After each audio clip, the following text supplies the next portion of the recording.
Wala tayong ginagalaw dyan. Ito yung remote niya.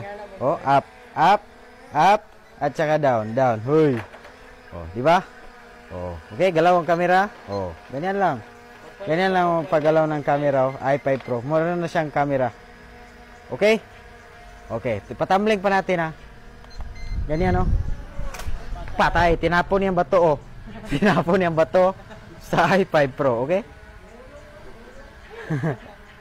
Okay, landing na natin. i5 Pro landing.